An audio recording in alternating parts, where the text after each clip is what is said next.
Welcome to the deep dive. Okay, so for guitarists out there, there's this sound in rock history. It's undeniable, right? That thick, singing, almost monstrous tone. Oh yeah, the one that basically launched 1,000 riffs, Yeah. defined a whole era. Exactly. And today we're plunging into the legend behind that sound. We're zeroing in on, well, it's a small circular device. Okay. But despite its humble size, it casts this absolutely colossal shadow over music history. We're talking, of course, about the Dallas Arbiter Fuzz Face. Yeah, the Fuzz Face. Its iconic status is it's almost funny how big it is compared to the actual pedal. So our mission today is really to unpack this thing. We want to get into its surprising origins maybe and delve into that deceptively simple design. Chart how it evolved, the different versions, and crucially really grasp its unparalleled impact on, well, on some legendary guitarists. Absolutely. And for this deep dive, we've really dug through a lot of material, trying to get to the heart of this fascinating piece of gear. So we'll be covering its origins, like you said, that unique two-transistor circuit design, which is key to its voice, Right? how it shifted from germanium to silicon transistors. That's a big part of the story. And of course, its massive influence across the decades. So if you've ever found yourself wondering, what makes this particular fuzz pedal such a cornerstone? Why is it so fundamental to electric guitar tone? Stick with us. Yeah. There's definitely something special about how a seemingly simple box became so legendary, so enduring. What is that secret ingredient? It really is quite remarkable, isn't it? And that magic, I think, often lies in the details, the stuff that isn't immediately obvious when you just look at it. Okay, so the Fuzz Face, it hits the scene in 1966. And it didn't just appear out of nowhere, did it? It had some precursors. That's right. It definitely drew inspiration from earlier fuzz units. You had the Maestro FZ1, the Gibson one. The Satisfaction Fuzz. Exactly. And also the Solosound Tone Bender MK 1.5, which was maybe a bit closer circuit-wise. But the genius of the Fuzz Face, I think, was in its simplification. And, that instantly recognizable round case. Yeah, that look is iconic. Totally. It was Yeah. released by Arbiter Electronics Ltd. In London. And the initial concept, the story goes, came from Ivor Arbiter himself. Oh, okay. He was quite a figure in the London music scene back then, credited with bringing Ludwig drums to the UK, apparently. Wow. But yeah, it was his vision for the Fuzz Face, that simple, round design that really cemented his place in gear history. But to really understand the magic, we need to look under the hood, right? What's actually inside that circle? Well, at its core, it's beautifully simple, a two-transistor design. And like I mentioned, it's pretty much directly derived from that Tone Bender MK.15 circuit. Okay. So you've got your guitar signal coming in. It hits a gain stage. Think of it like an amplifier. Starts boosting and, crucially, distorting the signal. Right, the fuzz part. Yeah. Then there's an output stage, and this is important, a feedback loop.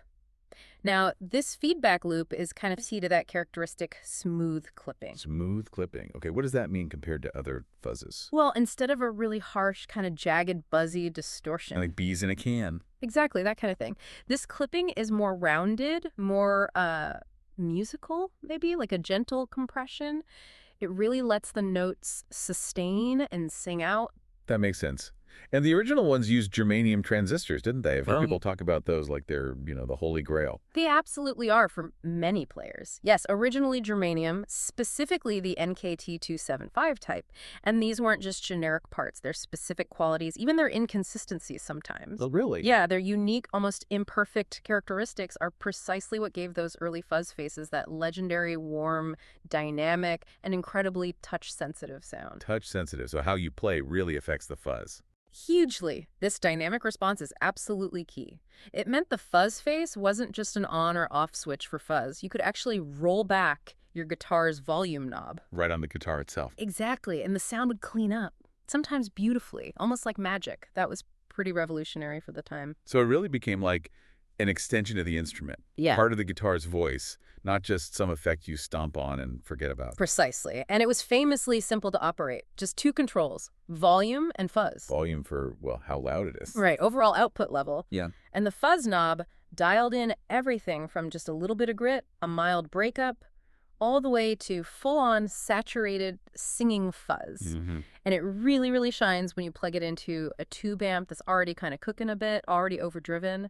That's how you get that legendary round, warm sustain without the harshness you might get from some other fuzz circuits. That combination, Simplicity dynamics, you can see why players loved it. Totally. It let players express themselves. It really felt like adding another voice, integrated into their sound. But like any great story, the Fuzz Face didn't just stay the same. It changed over time, didn't it? The journey continued. It did. The early germanium era, that's roughly 66 to 68, that was under the Arbiter England branding. You see that on the faceplate. Yeah. Those had the NKT 275s, usually in that sort of rough metal sandcast circular enclosure. Those are the Hendrix ones, primarily. Those are the units Jimi Hendrix famously used, yes.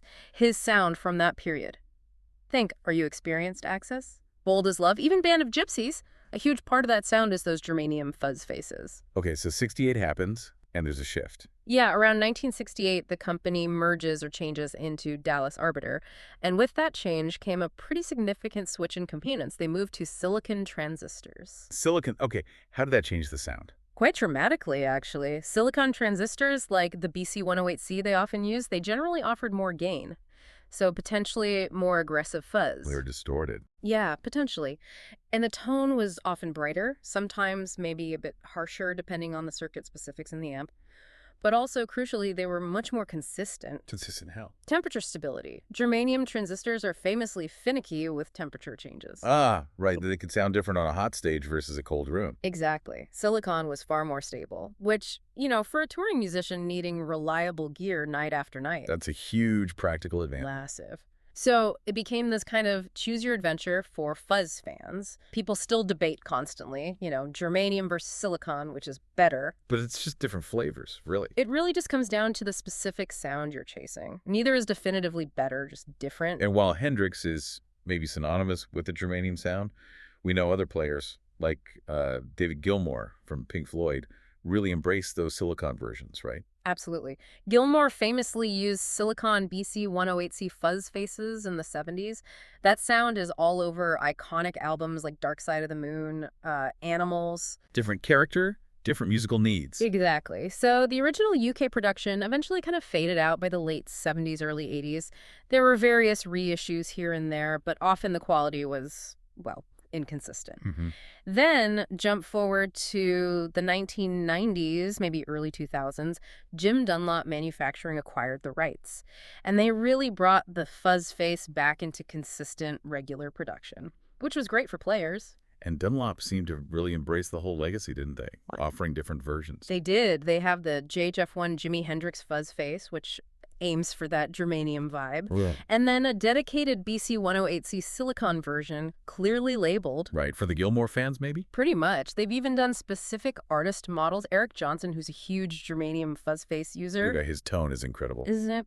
And Joe Bonamassa has had signature models, too. Plus, they recognized that pedal boards were getting crowded. Space is always tight. Always. So they introduced the mini fuzz face line. Same circuits, basically, just shrunk down. Very practical. It's amazing how this one pedal became so tied to the identity of certain players. It really is. I mean, it's impossible, really, to talk fuzz face without talking Jimi Hendrix. Absolutely fundamental. From 66 onwards, it just became part of his sound. Live. Studio. Inseparable. That thick, sustaining, almost vocal lid tone. Very often, that's a fuzz face pushing a Marshall stack. Yeah. But it wasn't just Hendrix, was it? Oh, not at all. The influence spreads much wider. Think Pete Townsend of The Who.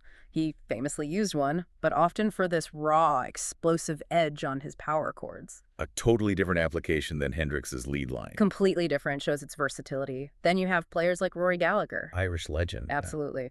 And later, Stevie Ray Vaughan. They found that touch sensitivity perfect for blues phrasing. It wasn't just for psychedelic rock, Right, it could be subtle, too. Well, maybe not subtle, but dynamically responsive. Even today, Gary Clark Jr. uses fuzz face sounds prominently in his modern blues rock. So despite looking simple, it could fit into a lot of different styles. Its versatility, given the simple controls, is actually pretty remarkable. So where does that leave us? What's the lasting legacy here? This is where it gets really interesting, I think. Yeah. The Fuzz Face is, without a shadow of a doubt, one of the most cloned and modified fuzz circuits ever. It stands right up there with, say, the Electro-Harmonix Big Muff Pi. Another legend. And the original tone bender circuits it was partly based on. Those are kind of the big three foundational fuzzes people build on. And why is it so popular for cloning and modding? Well, its core simplicity makes it really appealing for DIY builders. People starting out building pedals often tackle a fuzz face circuit. Relatively few parts. Relatively few parts, yeah. And for boutique pedal makers, it's this perfect platform. You see countless variations. Some are painstaking replicas trying to nail the exact NKT 275 germanium sound. Others are heavily altered, adding EQ controls, bias adjustments, different transistors. It just shows its enduring appeal as this sort of foundational circuit you can experiment with. And visually. Yeah. It's just as iconic, isn't it? Oh, totally. That round, smiling face enclosure. Maybe it looks like a smiley face, maybe a landmine. Huh. Yeah, it depends on your mood. But you see it and you instantly know what it is. It's one of the most recognizable pedal designs in history. It's truly stood the test of time, visually and sonically. What a journey then. Yeah. Started out, unassuming beginnings in London, 1966. Mm-hmm. And the Dallas Arbiter Fuzz Face just becomes this foundational piece of rock music, shaping the sound through players like Jimi Hendrix, leaving this huge mark. It really is remarkable. And how its simplicity, I mean, just two transistors, volume, fuzz, that's it. How that simplicity kind of hides this really profound, dynamic, touch-sensitive sound. Yeah, it wasn't just a stomp box. No, it was more like an extension of the player's hands, Yeah. allowing touch and the guitar's volume knob to shape the fuzz in real time. That made it more than just an effect. It was really part of the instrument's voice. And that legacy isn't fading away. It's still so relevant. Still one of the most cloned, most modified fuzzes out there. Yeah. Right up there with the big muff and the tone bender. Yeah. And that smiling face. You still see it everywhere. Instantly identifiable. Absolutely. Whether you find an original germanium one, those NKT 275 units that collectors go crazy for, or the later higher gain silicon versions like the BC108C that Gilmore used so well, Right. or even the modern Dunlop versions, the Yeah. JHF1, the BC108C silicon, the artist models like Eric Johnson's or Joe Bonamassa's, those practical mini fuzz faces, it's still a go-to pedal for players who want that dynamic, vintage-style fuzz tone. A testament to timeless design. It really is, which, makes you think. Considering how a relatively simple electronic design like the Fuzz Face could so dramatically shape, well, an entire genre of music and inspire just countless innovations down the line, it makes you wonder, doesn't it?